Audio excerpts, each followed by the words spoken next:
Hey guys, welcome to the studio. Today I would love to, because I've been doing it already for the past week, I've been checking out other people's live sets. Other people making music live with like instruments and machines and everything and their computer to perform for an audience. Because that's exactly what I want to do. I'm a DJ, I started as a DJ, slowly, steady, became more and more a music producer, which I absolutely love. And like the last couple of months, I figured out kind of like, due to COVID, I couldn't DJ anyways, but I figured out like DJing isn't that fun anymore to me. It's like, it's too simple. There are too many syncing things going on and just pressing play and jumping on a stage. That's just not me. I want to perform music and I want to do it live in the best way possible. So the first step is just to check out what other people do. Get some inspiration, not copying, just like checking what they do right, what they do wrong or different, and this way kind of think of something that I could do with my music. So let's get started.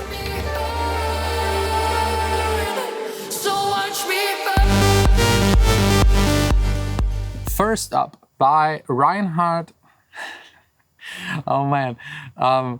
I speak German and it's a German name, so I'll just pronounce it German, like me fake English, like it just doesn't work. Reinhardt Buhr, that's the name, that's how you pronounce it. It sounds very German, but the guy's from South Africa and he does very experimental, traditional folk kind of music and using weird, unusual instruments.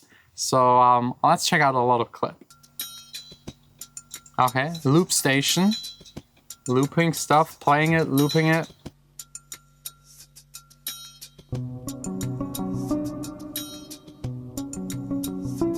That sounds amazing.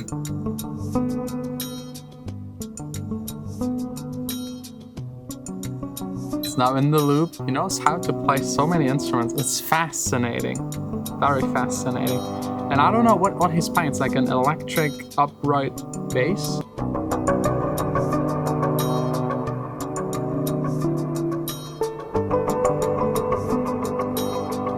By the way, I'll put all of the performances down below if you want to see them like in full, because this one right here is 9 minutes and something.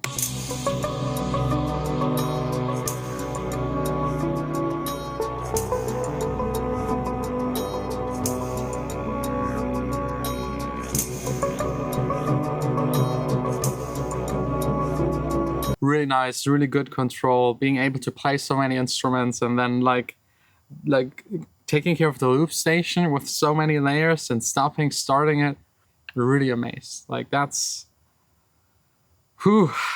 definitely not possible for me in any kind of way. Let's check out the next one. The next one is Rachel. I already know like her videos. That's really amazing stuff. Let's check out which one we'll pick of her. She's from Wales and she's doing electronic music. So probably less instruments, real instruments.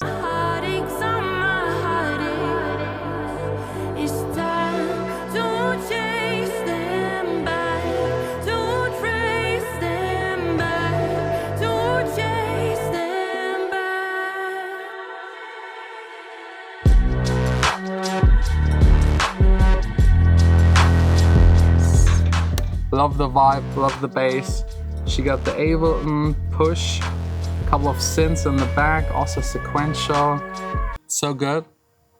If you think about it, like playing plus turning a knob plus the singing and all of the preparation that goes into it. It's not like you just turn up these instruments and plug them in and you play. You have to prepare your Ableton session to do certain things that you just can't because you just have like two hands.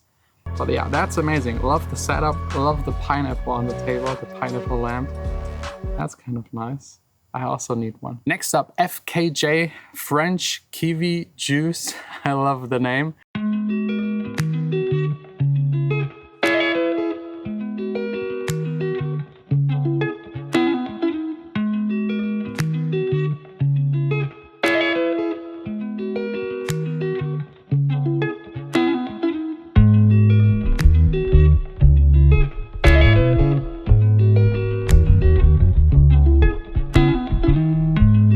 That's what I love about the live thing is you can witness how a song is being made, especially now with the newer kind of loop station kind of styles. Instead of having like 4 or 5 people playing at the same time, it's just 1 or 2 persons building up a song, which is very interesting. You can hear every element on its own and then how it sounds like added. Yeah. She was so sublime, super fine. She was never lying, strutting in the heels or her slides, either way. Next up, Neon Vines, probably the most famous on YouTube live performing girl, does electronic music, and I've seen a couple of videos. She's extremely good at multitasking. She does so many things at the same time. It's just amazing.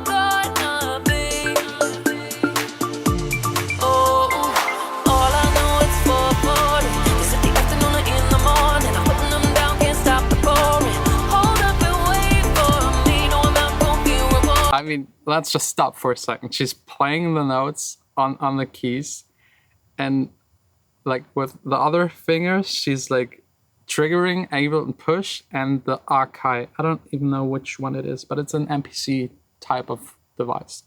So, like, I mean, playing a piano song with both hands is already hard. Playing one where one hand is doing something different than the other rhythmically is hard.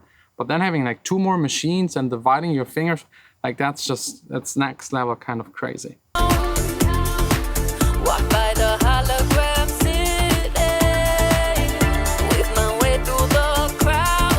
Yeah, there's definitely a lot of time going towards just training it, and that's definitely not the first take. But yeah, amazing that she can pull off something like this that involves so much multitasking. Next up, probably my favorite so far, Jon Blomqvist. He's from Germany, not far away from here. He is definitely not the best singer on this planet, but I still find it amazing that he still sings. And I mean it in a very positive way. It works with his music. It has a vibe that is just perfect. And his voice, his singing abilities fit perfectly to it. I absolutely love it. Like, it's good, especially compared to the other ones where you need to see what they do to fully enjoy it and fully understand it. I think his stuff also works without the visual. You can just listen to it on Spotify and it works. It doesn't need the maybe sometimes gimmicky performance kind of part. And that's also the key factor for my potential live setup in the future. I want it to sound good and as close to my productions as possible, so it's actually also enjoyable without seeing me do anything. That's really important. But yeah, let's check out his stuff. It has this vibe, and it's close to my music actually.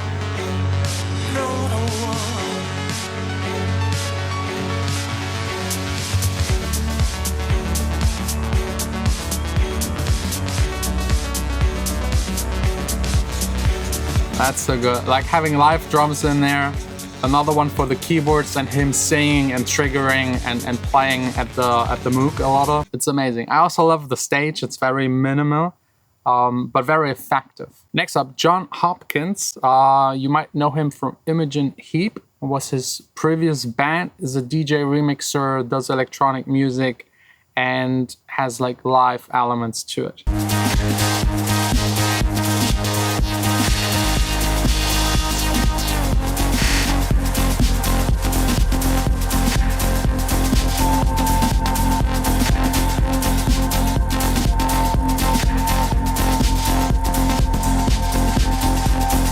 Wow, those are a lot of chaos paths.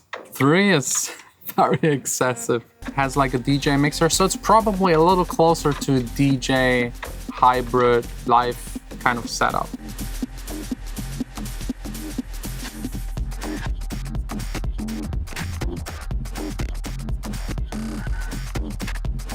Okay, doing effects with the chaos pad. So far, I have to be honest, it's a little random. Like, I'm missing a synthesizer, I'm missing like one thing that could be considered an instrument, something that gives me visually like live input on that there's actually music being played. So this would be, for me at least, like already a little too little. Like there needs to be some music input. I mean, it's nice if the computer triggers everything, but then just effects. And he does it like very brilliantly. I'm sure he knows the Chaos Pad more than anyone else on this planet.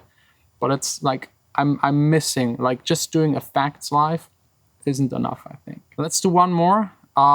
Andrea Cortez.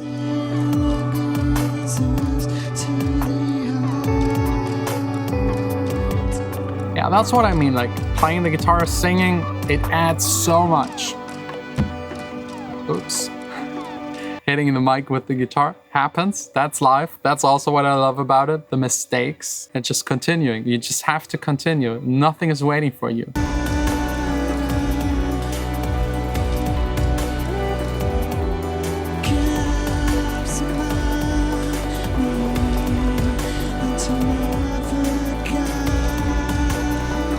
So I think like watching all of these, I know what I like and what I don't like.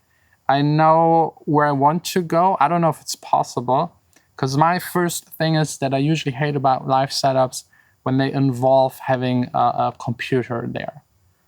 And I'm trying to get rid of it. So I'll try every option that I can find to try and do it without. Let's see if that actually works. And I will keep you updated. Just come back in a couple of days and I'll probably be able to do like my first try and like first recreation of one of my songs. And then it's your turn to tell me if it's good or bad or what I should improve. This is definitely a long process. All of these people we checked out, they're among the best, and it probably took them years and years to develop it.